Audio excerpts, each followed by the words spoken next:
Hi everyone, I have so much to update you on. I feel like 55 million things has happened since the last time I sat down and talked to vlog. I had Christmas, I had New Year's, I got engaged.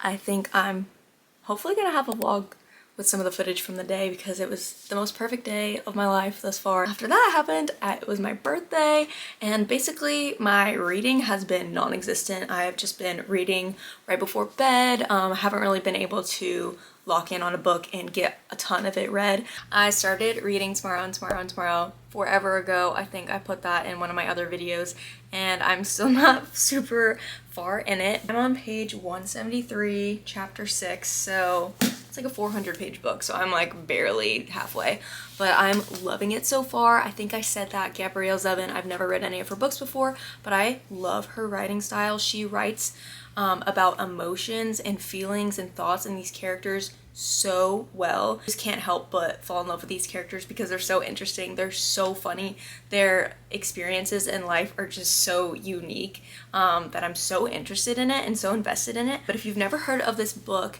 it is a concept that I wouldn't think would be interesting to me at first. Kind of reminds me of a Taylor Jenkins Reid novel, and it reminds me almost about like Daisy Jones and the Six. And so if you're familiar with that book, it is about a fictional band in, I think, the 70s or 80s, and not a real band, but it is the story of their lives and their relationships together and their rise to fame and their falling outs.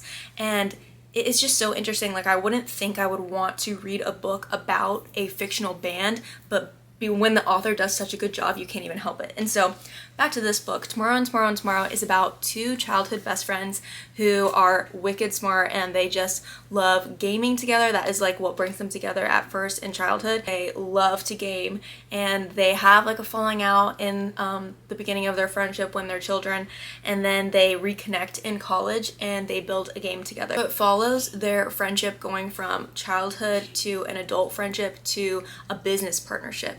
And so they build this game together, they receive a lot of success. It's just really interesting so far. I think the book will span like a few years into the future, and like, again, I wouldn't have guessed that I would be so interested in this premise for a book, but she just writes so amazing that I'm eating it up. Also, in my video that I made about what I'm dying to read in 2025, I also talked a little bit in the beginning about my reading goals, about how I wanted to steer away from audiobooks and focusing more on physical reading. I haven't stuck to that so well because I've just been so busy. Like I said, I've been just like all over the place, but I still want to have a story like that I'm thinking about. So I started this book called Between Us. I'll put it here actually.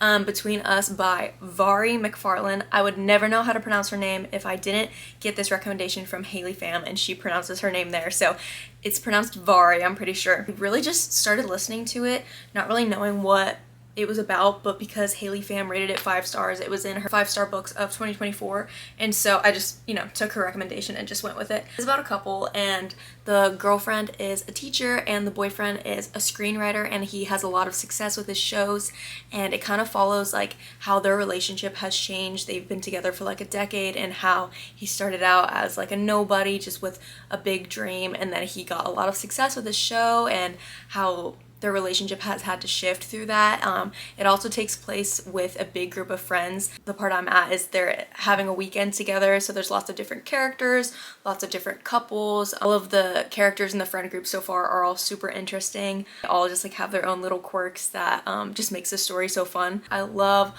a rom-com where the characters are meeting for the first time, or they're rivals to lovers or friends to lovers, and it kind of shows them like falling in love for the first time. I love that every once in a while, and you definitely know when that is the book that you want to have.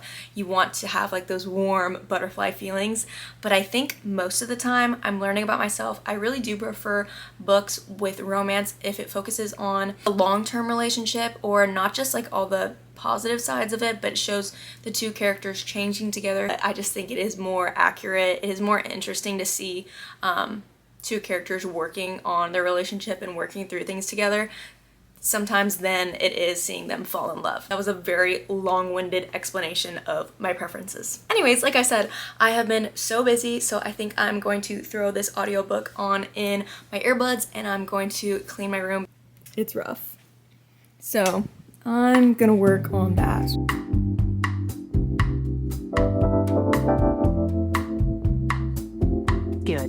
green Converse looked like herself. She was always the most...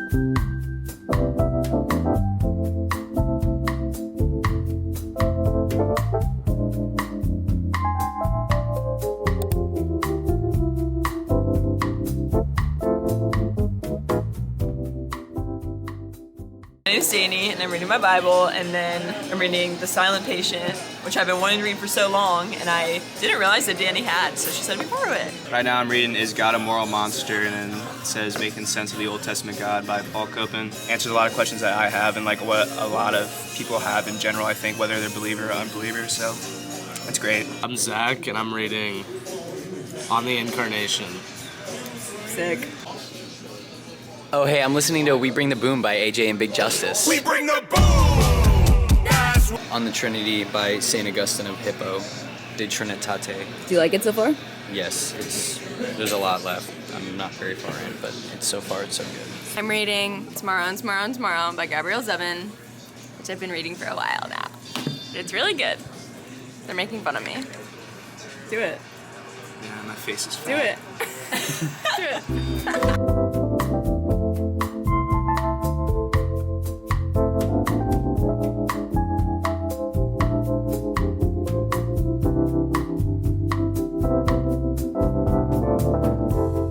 I'm like the worst booktuber in the world because I read so slow. Wish I could just sit down, lock myself in my room for the next like 48 hours and just finish this one finally, finish another one finally. Basically subscribe, share my channel with somebody so maybe I can have enough subscribers where I can just read all day.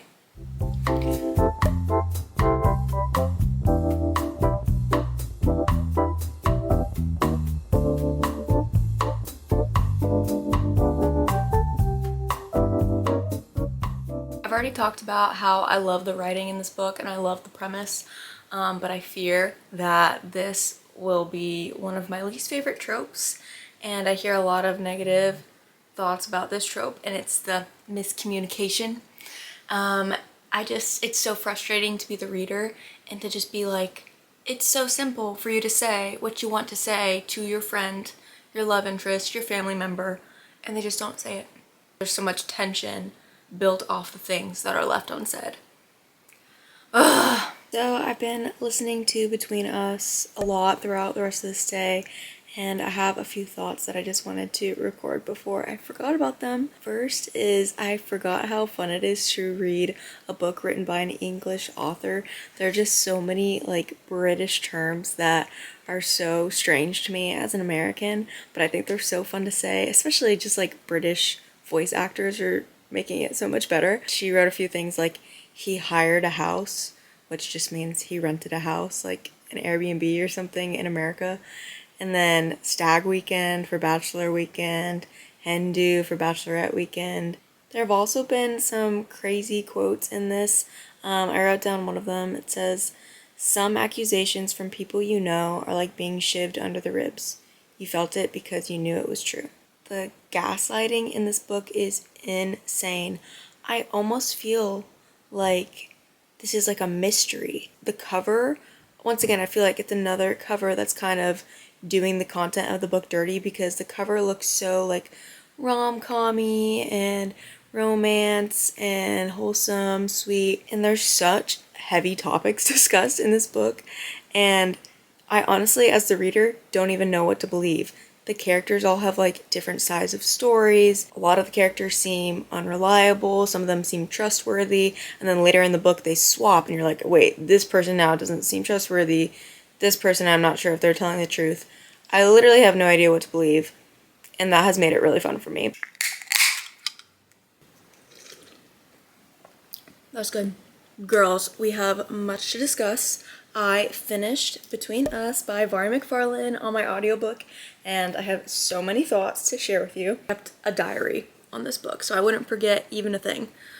basically, where did I leave off last? Last update I gave, I was talking about how I literally didn't know what to believe, and it was not at all what I was expecting for this book. Like, the cover definitely looked like it was gonna be super sweet, like wholesome, whatever. No, it was a mind game. I was going back and forth with all of the characters, not knowing who was telling the truth, who was a good friend, who was manipulating our main character, and I freaking loved it because, like I said earlier, I am kind of tired sometimes of the typical romances with the meet cutes and them like slowly falling for each other, or them being like rivals to lovers and like there's tension and they hate each other.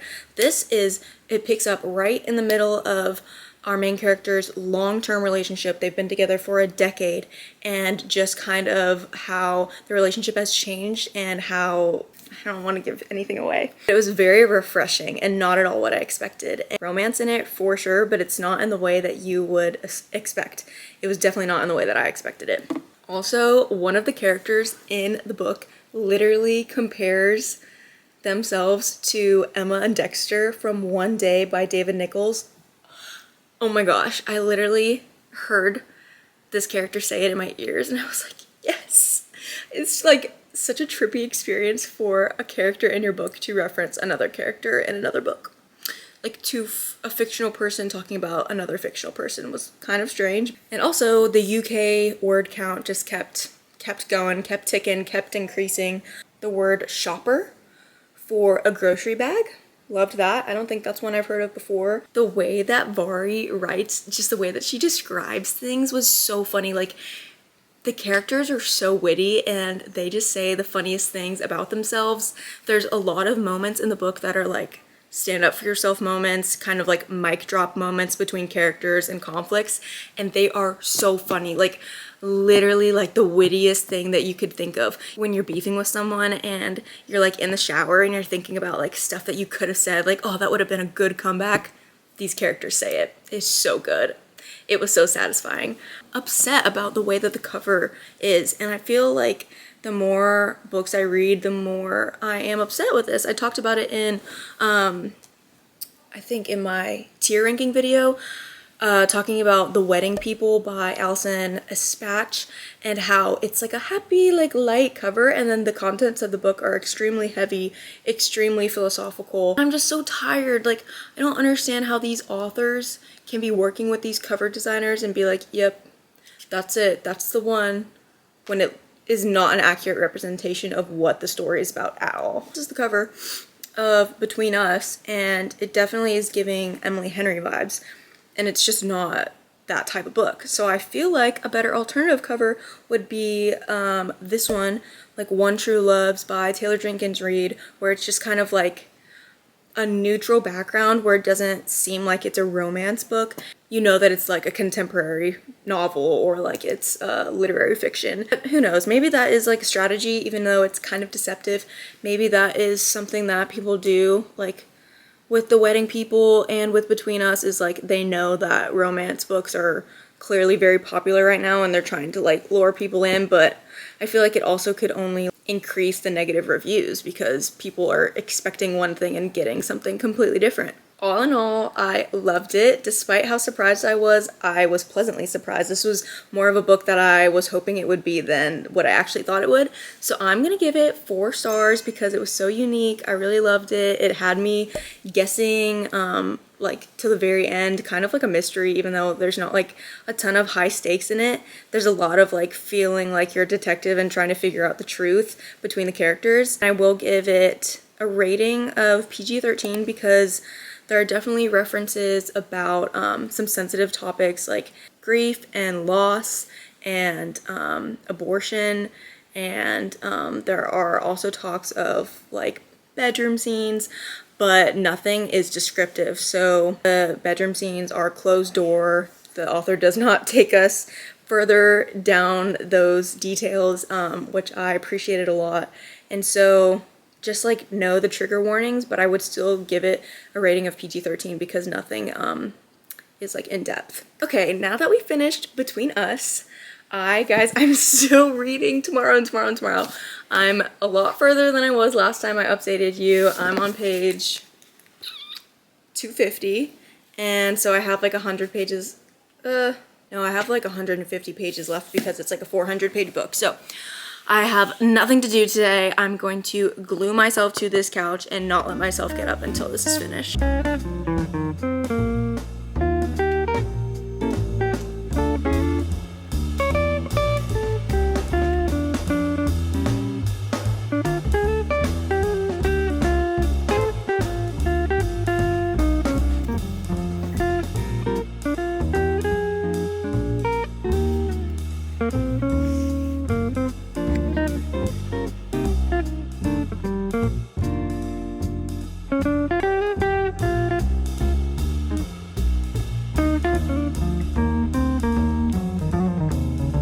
I was not expecting that at all.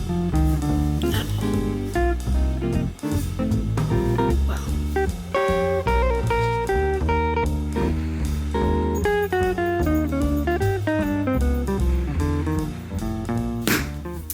We have much to discuss. I have finished Tomorrow and Tomorrow and Tomorrow. Finally, I put the book sleeve back on, not book sleeve, dust jacket back on because I was actually getting the cover quite gross, and you know, this is growing on me. This is such a beautiful cover. I felt kind of naked without it. I honestly don't even know where to start. This book has changed me and marked me forever, I think. I feel so lucky that this is the second book that I've completed in 2025, and it was a 5 stars without question. How lucky am I? I'm so lucky. My camera died as I was talking about me finishing this book. Very much is about Sam and Sadie. They're without a doubt the main characters of this book, but I did not expect to fall in love with so many of the side characters so much. The people that work at their company and the family members of Sam and Sadie, and I just had no idea that all of them would become so dear to me. I'm having that weird sensation when you've been in a book for so long. Like, I have spent like the last 4 hours of today finishing this book, and I'm like having trouble reconnecting with reality because I just felt so invested in this. One thing about Gabrielle Zevin is she might be one of the smartest people in the world, because the way that she wove things in this book together left me in complete awe.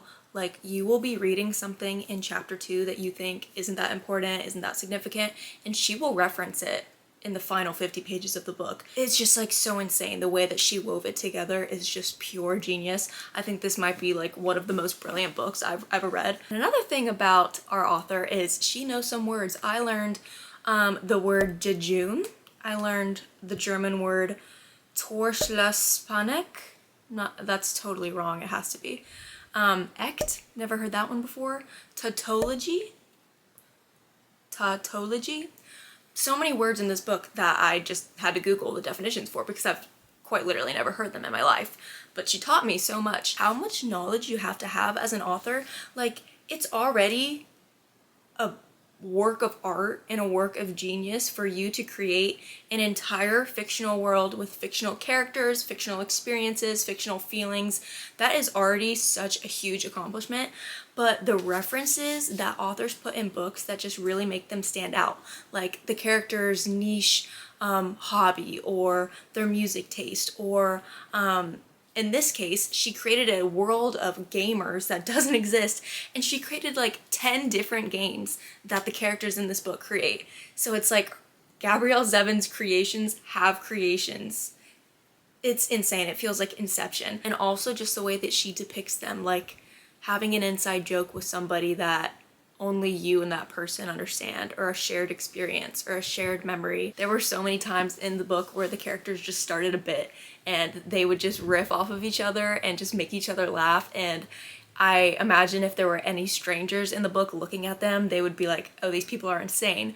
But it's just that rare connection that you can have with one of your friends or a loved one, where you just get each other on a level that other people don't, and what other people might think is silly or stupid is just the funniest thing in the world to you. No hesitation, 5 stars for this book from me, and I will rate it rated R. There wasn't really anything graphic or descriptive in this book to make it R, but it does mention a lot of heavy topics that I don't think would be appropriate for a PG-13 rating. For instance, there is mention of a lot of death, a lot of grief, abortion, sexual abuse, just a lot of heavy topics that I don't think would be appropriate for a PG-13 rating, but it's also not descriptive. So if you are an adult like me that just doesn't like graphic things, it's not graphic. I just wouldn't recommend it for younger audiences at all. Thank you so much for watching. If you made it this far through the vlog, I hate to admit it, but I've been filming for like 2.5 weeks, and so it feels so good to have finished these books, and I am so excited for what I get to read next. So thanks for watching, like and subscribe, and I will see you in my next video, hopefully really soon.